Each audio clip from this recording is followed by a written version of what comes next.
stay alive. We have come to the point in the podcast where you see the inspiration behind the name of this podcast, but also the inspiration of life. Whenever you are going through war, the main objective is literally just to stay alive. I know through my trauma, as well as other survivors, it wasn't about what comes next. It wasn't about necessarily the greater cause or making a difference or helping someone else. It literally was survivor mindset. It was stay alive. The only objective every single moment was to stay alive, live to breathe another moment, and not give up on yourself, not give up on the chance to feel freedom, on the chance to see your friends and your loved ones again, like the chance of having a future. And that is hard for people to grasp. It is so difficult for people that have not had to fight for their freedom to understand its true cost. This is where people that have been in the military and me can relate and cross over.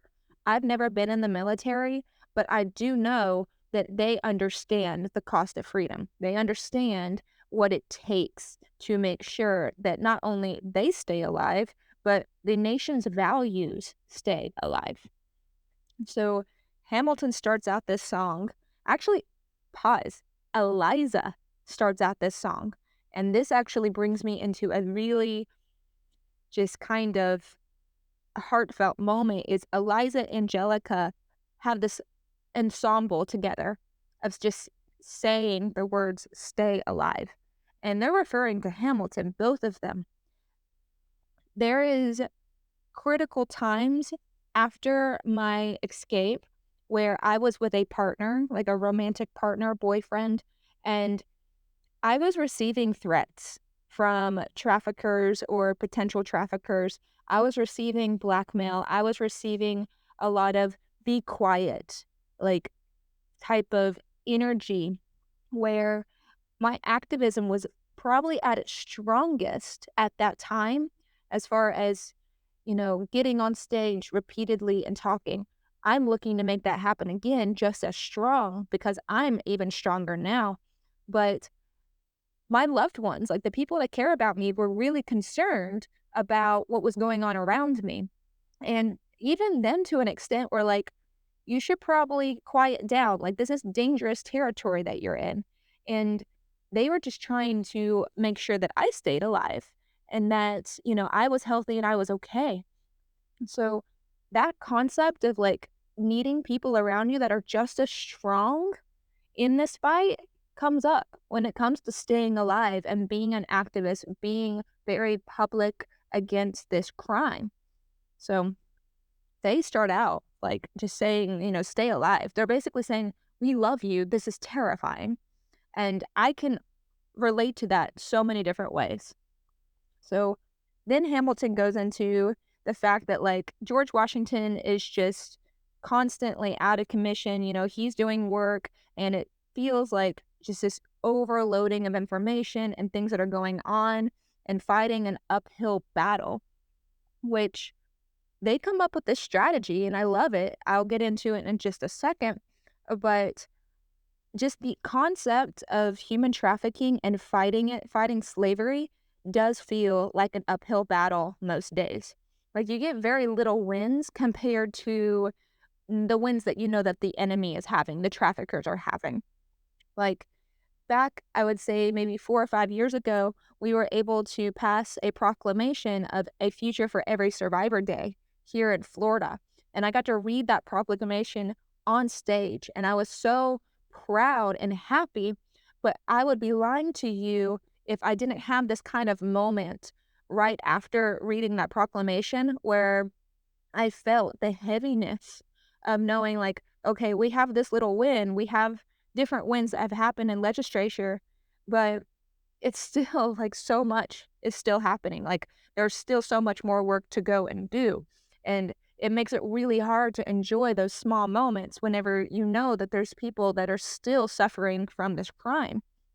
So they come up with a strategy and it's basically like making it impossible to justify the cost of the fight.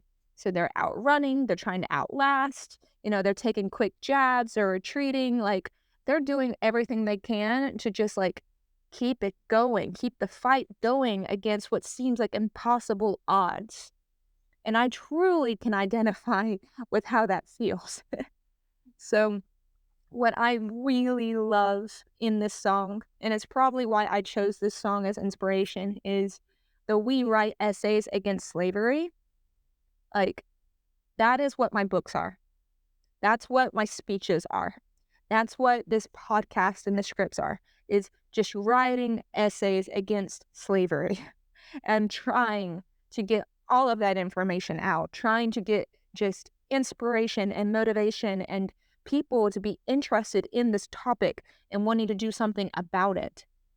And it's heavy. It's so heavy, but it's part of staying alive. It's part of, the attack on the enemy and just really keeping spirits as high as possible during dark times. So there is always that voice that seems to be in every nonprofit, every association where they're like, this isn't working. And it's almost like things are falling apart from within because it is such an uphill battle. And I love how Washington addresses this in the play. And it's very similar to how I see leaders address it in the nonprofits. It's okay, history will prove them wrong. Like, we have something to do. Like, let's keep going. We have a war to fight. Let's move along. We can't listen to the doubt. We can't listen to, the voices of, just the voices that are taking away from what we're really trying to achieve. Because even if we don't stay alive, even if I don't make it or another activist doesn't make it, like, we still have something that's way bigger than us. And we got to do something about that. So, very, very intense song, very moving song, very much a like, that's what this is all about. Is like, yeah, we're trying to stay alive, but I'm not trying to stay alive just because of me. I'm trying to stay alive because of every single human trafficking victim and survivor and thriver that needs this. For all the future children and all the future girls and boys, women and men that don't even know that this could happen to someone that they love. That is my